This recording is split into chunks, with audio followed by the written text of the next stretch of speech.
दोस्तों, एक वफादार कुत्ते की वाकया सुनाते हैं। चैनल पर पहली बार है तो चैनल को सब्सक्राइब करें। वीडियो अच्छी लगे तो लाइक करें, शेयर करना ना भूलें। ये कहानी एक कुत्ते की अपने मालिक के प्रति वफादारी की एक अनोखी दास्तान बयान करती है। उस व्यक्ति ने अपनी और अपने कुत्ते गोल्डी की कहानी सुनाते हुए बीती जिंदगी की कई घटनाओं का जिक्र किया। उन घटनाओं में उन दोनों के आपसी संबंधों और एक दूसरे के प्रति लगाव के बारे में कई प्रेरक प्रसंग थे। मगर वास्तविक कहानी तो ये थी कि जब एक बार मालिक बीमार पड़ा तो कुत्ते ने उसके लिए ऐसी दुआ मांगी कि मालिक तो ठीक हो गया, पर कुत्ता अपनी जान से जाता रहा। आप यकीन नहीं करेंगे, मगर ये वाकया जो मैं आपको सुनाने वाला हूँ बिल्कुल सही है।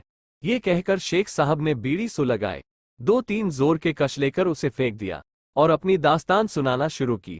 शेख साहब के मिजाज से हम वाकिफ थे, इसलिए हम खामोशी से सुनते रहे। दरमियान में उनको कहीं भी न टोका। आपने वाकया यूं बयान करना शुरू किया। गोल्डी मेरे पास 15 बरस से था। जैसा कि नाम से जाहिर है, इसका रंग सुनहरी माइल भूसला था। बहुत ही हसीन कुत्ता था। जब मैं सुबह उसके साथ बाग की सैर को निकलता तो लोग उसको देखने के लिए खड़े हो जाते थे। लॉरेंस गार्डन के बाहर मैं उसे खड़ा कर देता। गोल्डी, खड़े रहना यहाँ, मैं अभी आता हूँ। ये कहकर मैं बाग के अंदर चला जाता। घूम फिर कर आधे घंटे के बाद वापस आता तो गोल्डी वहीं अपने लंबे लंबे कान लटकाए खड़ा होता।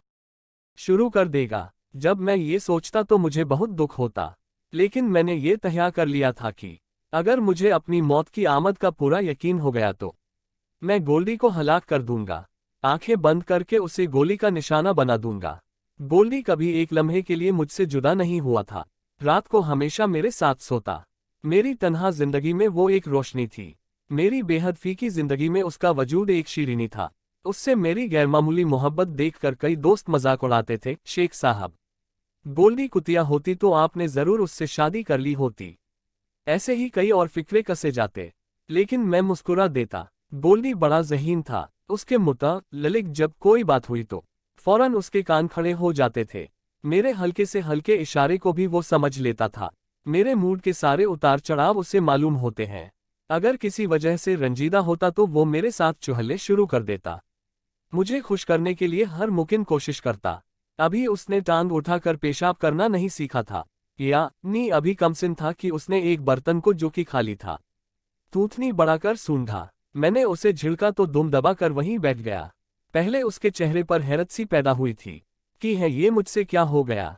देर तक गर्दन न्योड़ाए बैठा रहा, जैसे नदामत के समुंदर में गर्क है। मैं उठा, उठकर उसको गोद में लिया, प्यारा पुचकारा। बड़ी देर के बाद जाकर उसकी दुम हिली।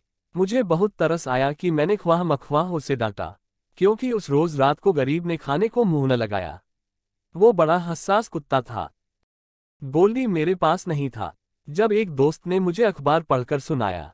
इसमें एक वाकया लिखा था, आप सुनिए, बड़ा दिलचस्प है। अमेरिका या इंग्लिस्तान मुझे याद नहीं कहा। एक शख्स के पास कुत्ता था, मालूम नहीं किस जात का। उस शख्स का ऑपरेशन होना था। उसको अस्पताल ले गए तो कुत्ता भी साथ हो लिया। स्ट्रेचर पर डालकर उसको ऑपरेशन रूम में ले जाने लगे तो कुत्ते ने अंदर जाना चाहा। मालिक ने उसको रोका और कहा, बाहर खड़े रहो, मैं अभी आता हूँ। कुत्ता हुक्म सुनकर बाहर खड़ा हो गया। अंदर मालिक का ऑपरेशन हुआ जो नाकाम साबित हुआ। उसकी लाश दूसरे दरवाजे से बाहर निकाल दी गई। कुत्ता 12 बरस तक वहीं खड़ा अपने मालिक का इंतजार करता रहा। पेशाब पाखाने के लिए कुछ वहां से हटता, फिर वहीं खड़ा हो जाता। आखिर एक रोज मोटर की लपेट में आ गया और बुरी तरह जख्मी होगा। मगर इस हालत में भी वो खुद को घसीटता हुआ वहां पहुंचा जहां उसके मालिक ने उसे इंतजार करने के लिए कहा था। आखिरी सांस उसने उसी जगह लिया। ये भी लिखा था कि अस्पताल वालों ने उसकी लाश में भूस भर के उसको वहीं रख दिया है, जैसे वो अब भी अपने आका के इंतजार में खड़ा है। मैंने ये दास्तान सुनी तो मुझ पर कोई खास असर न हुआ। अव्वल तो मुझे उसकी सेहत ही का यकीन न आया, लेकिन जब गोल्डी मेरे पास आया और मुझे उसकी सिफात का इल्म हुआ तो बहुत बरसों के बाद मैंने ये दास्तान कई दोस्तों को सुनाई।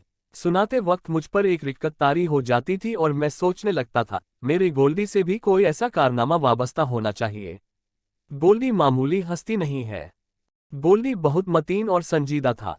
बचपन में उसने थोड़ी शरारतें की, मगर जब उसने देखा कि मुझे पसंद नहीं तो उनको तर्क कर दिया। आहिस्ता आहिस्ता संजीदगी इख्तियार कर ली जो तादम मर्ग कायम रही। मैंने तादम में मर्द कहा है तो मेरी आंखों में आंसू आ गए हैं। शेख साहब रुक गए, उनकी आंखें नमूद हो गई थीं। हम खामोश रहे। थोड़े अरसे के बाद उन्होंने रुमाल निकालकर अपने आंसू पोंछे और कहना शुरू किया, यही मेरी ज्यादती है कि मैं जिंदा हूं, लेकिन शायद इसलिए जिंदा हूं कि इंसान हूं। मर जाता तो शायद गोल्डी की तौहीन होती। जब वो मरा तो रो रो कर मेरा बुरा हाल था, लेकिन वो मरा नहीं, मैंने उसको मरवा दिया था। इसलिए नहीं कि मुझे अपनी मौत की आमद का यकीन हो गया था। वो पागल हो गया था, ऐसा पागल नहीं जैसा कि आम पागल कुत्ते होते हैं। उसके मर्ज का कुछ पता ही नहीं चलता था। उसको सख्त तकलीफ थी, जांकने का सा आलम उस पर तारी था। डॉक्टरों ने कहा इसका वाहिद इलाज यही है कि उसको मरवा दो।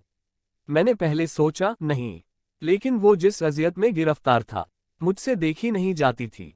मैं मान गया। वो उसे एक कमरे में ले गए, जहां बरकी झटका पहुंचाकर हलाक करने वाली मशीन थी। मैं अभी अपने नहीफ दिमाग में अच्छी तरह कुछ सोच भी न सका था कि वो उसकी लाश ले आए, मेरी गोल्डी की लाश। जब मैंने उसे अपने बाजुओं में उठाया तो मेरे आंसू टप टप उसके सुनहरे बालों पर गिरने लगे, जो पहले कभी गर्द आलूद नहीं हुए थे। टांगे में उसे घर लाया, देर तक उसको देखा किया। 15 साल की रिफाकत की लाश मेरे बिस्तर पर पड़ी थी। कुर्बानी का मुजस्समा टूट गया था। मैंने उसको नहलाया, कफन पहनाया। बहुत देर तक सोचता रहा कि अब क्या करूं, जमीन में दफन करूं या जला दूं। जमीन में दफन करता तो उसकी मौत का एक निशान रह जाता। ये मुझे पसंद नहीं था, मालूम नहीं क्यों। ये भी मालूम नहीं कि मैंने क्यों उसको गर के दरिया करना चाहा।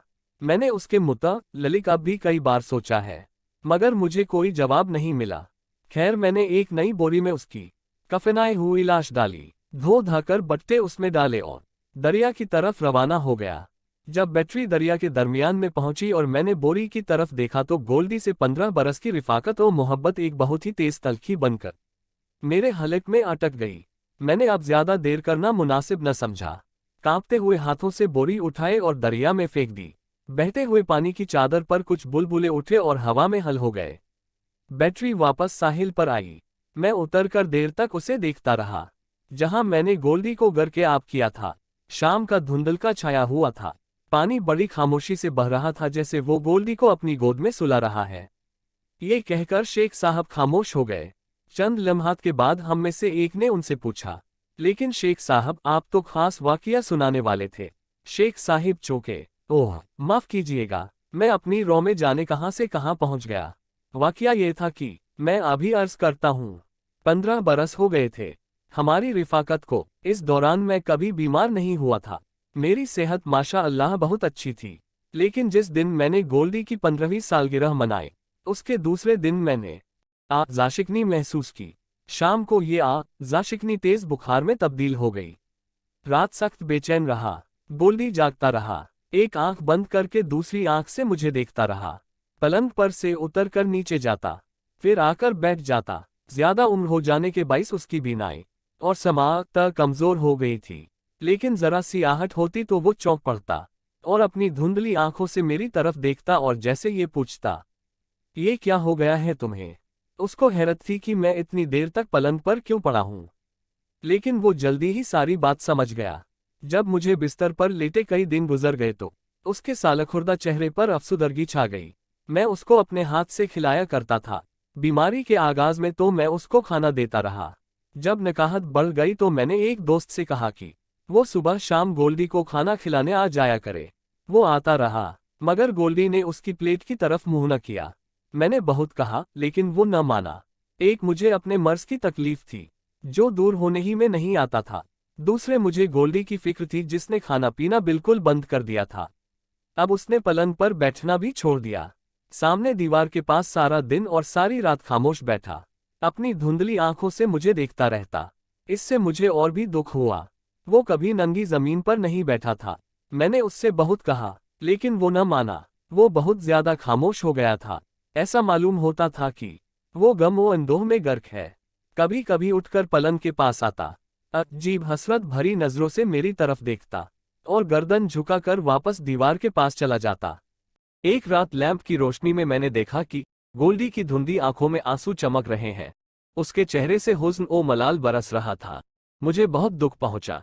मैंने उसे हाथ के इशारे से बुलाया, लंबे लंबे सुनहरे कान हिलाता वो मेरे पास आया। मैंने बड़े प्यार से कहा, गोल्डी, मैं अच्छा हो जाऊंगा, तुम दुआ मांगो, तुम्हारी दुआ जरूर कबूल होगी। ये सुनकर उसने बड़ी उदास आंखों से मुझे देखा, फिर सर ऊपर उठाकर छत की तरफ देखने लगा, जैसे दुआ मांग रहा है। कुछ देर वो इस तरह खड़ा रहा, मेरे जिस्म पर झुरझुरी सी तारी हो गई। एक अजीब व गरीब तस्वीर मेरी आंखों के सामने थी। गोल्डी सचमुच दुआ मांग रहा था। मैं सच अर्ज करता हूं, वो सरतापा दुआ था। मैं कहना नहीं चाहता, लेकिन उस वक्त मैंने महसूस किया कि उसकी रूह खुदा के हुजूर पहुंचकर गिड़गिड़ा रही है। मैं चंद ही दिनों में अच्छा हो गया, लेकिन गोल्डी की हालत गैर हो गई। जब तक मैं बिस्तर पर था, वो आंखें बंद किए दीवार के साथ खामोश बैठा रहा। मैं हिलने जुलने के काबिल हुआ तो मैंने उसको खिलाने पिलाने की कोशिश की, मगर बेसूद। उसको अब किसी शय से दिलचस्पी नहीं थी। दुआ मांगने के बाद जैसे उसकी सारी ताकत ज़ाइल हो गई थी। मैं उससे कहता, मेरी तरफ देखो गोल्डी, मैं अच्छा हो गया हूं, खुदा ने तुम्हारी दुआ कबूल कली है। लेकिन वो आंखें न खोलता। मैंने 2-3 दफा डॉक्टर बुलाया, उसने इंजेक्शन लगाए, पर कुछ न हुआ। एक दिन मैं डॉक्टर लेकर आया तो उसका दिमाग चल चुका था। मैं उठाकर उसे बड़े डॉक्टर के पास ले गया और उसको बरकी ज़र्ब से हलाक करा दिया। मुझे मालूम नहीं बाबर और हुमायूं वाला किस्सा कहाँ तक सही है, लेकिन ये वाकया हर्फ ब हर्फ दुरुस्त है। दोस्तों, कहानी सुनकर अच्छा लगा तो चैनल को सब्सक्राइब करें और लाइक करें, शेयर करना ना भूलें।